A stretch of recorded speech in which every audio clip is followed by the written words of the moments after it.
What's going on, YouTube? I'm Andrew Crawford, the HC Legend, your boy, the GOAT. Not the GOAT, but I look like a GOAT. Close enough, am I right? I think I'm right. I can't use that intro because I'm not bearded up again. I don't know why I put it like that. I don't have my beard yet, but my beard back yet. But, yeah, so, today on the channel, I'll be discussing some news that broke Friday. And I saw it when I was on my way, when I was getting ready for my 10 o'clock class, and I cried. Like, literally, like, it was like in the movie, though, like, one single tear fell from my cheek, and I was like, fell from my eye, down my cheek, and I was like, yes. But, the Undertaker, my second favorite, or third favorite, depending on the day, wrestler of all time, will be inducted into the WWE Hall of Fame on April 1st of this year. How do I feel about this? I'm going to break this video down into two different parts. Part one is going to be how I feel as a fan and how important it is to me that this is happening, and how this makes me feel, versus the side of how monumental this is for wrestling and how iconic Undertaker's been and why he deserves it. So without further ado, how do I as a fan feel about this? This is the most long overdue introduction to the WWE Hall of Fame I've ever seen. Yes, I know he was still wrestling, so he really couldn't be inducted. But when he started wrestling once a year, you probably could have done it then. Like in 2011 to 2020, any time between then would have been acceptable. You could have probably done it the year he lost his streak. The year after, introduct him. But, you know what? You waited.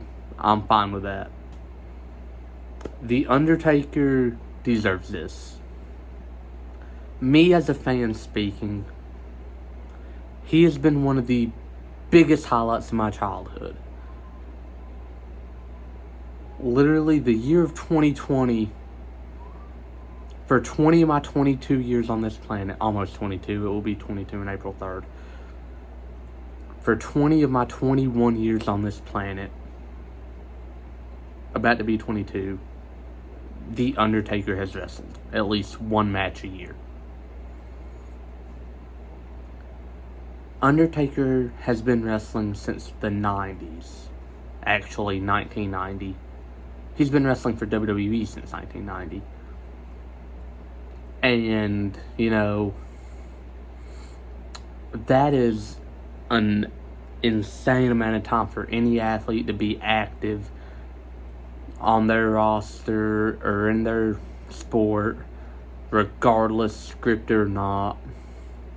Undertaker didn't retire till he was in his mid-50s. Vince Carter retired in his early 40s, and he just now retired. You know, that's just mind-boggling to me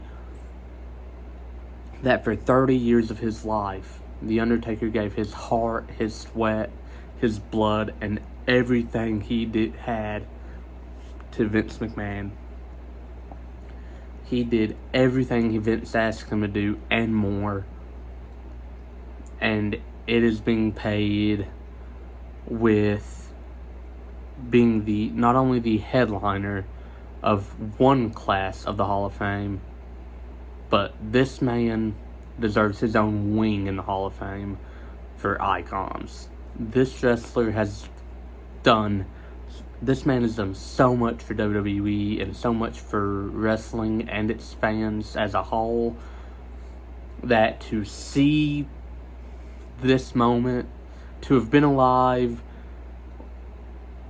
when his streak finally started getting taken seriously, which was my 5th birthday, and he'd already had 12 WrestleMania matches. He was 12-0 at Mania. And they finally started taking it serious at 13-0. It was my 5th birthday when they finally started taking it seriously. But for me to have been alive through so many of his classic WrestleMania matches, I'm going to start from 2000. He didn't wrestle at WrestleMania 16. 17, his match with Triple H. 18, the match with Flair. 19 and 20 were two kind of not his best work matches, but they were still fine, with the match with Big Show and A-Train and the match with Kane. 21, Randy Orton. 22 was a fine match with Mark Henry. 23, 24, 25, 26, 27, 28, 29, all of them, 8 straight Manias, barn burners, just brought the house down. Starting with 23, Batista, 24, Edge, 25, 26, Shawn Michaels, 27, 28, Triple H, 29, CM Punk, all of them. Okay, 7 straight, my bad, I'm dumb. Great Mania matches, you know. For me to have witnessed all these matches, for me to have seen just what he's sacrificed for this business, you know. I watched this man break his orbital bone and wrestle for another 10 minutes, and, you know, this hurts when I'm barely pressing down on it. Undertaker broke it. Kept going like nothing happened. Literally told Ray, nah, I'm good, let's go. Wrestled a match the next month with 3rd-degree burns on his chest because some idiot working pyro messed it up and lit him on fire.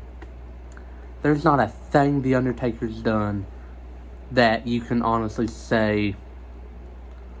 There's not a thing that Undertaker's done that can be repaid with just this Hall of Fame induction.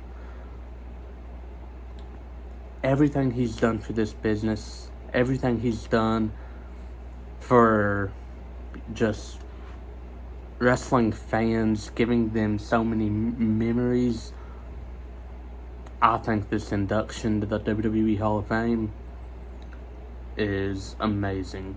I'm beyond happy to see The Undertaker get this induction, and I'm beyond happy to be able to say that 10 years after he wrestled Triple H in the most amazing Hell in a Cell match of all time, 10 years later, and even 10 years later, on April 1st, 2022, in his home state of Texas nonetheless, it will be announced, be made official. Please welcome into the 2022 WWE class of the Hall of Fame, the Phenom, the Dead Man, The Undertaker. And it's not just a character that can finally rest in peace, no pun intended. The man Mark Calloway, if he never dons that black trench coat again, if I never hear that ominous gong on an episode of Raw or SmackDown again, I'm fine. Because The Undertaker has already cemented his legacy. He don't have to do anything else. The Undertaker deserves this more than any wrestler that is coming to my mind right now. He deserves this more than half the wrestlers in the Hall of Fame. With all due respect to those Hall of Famers, he deserves this more than so many of them. And he's finally getting it. And I couldn't be happier. And that's the video. Did you like it? Did you hate it? Please tell me about it in the comments. And remember to like, share, and subscribe. I'm Andrew Crawford, and I will see you soon.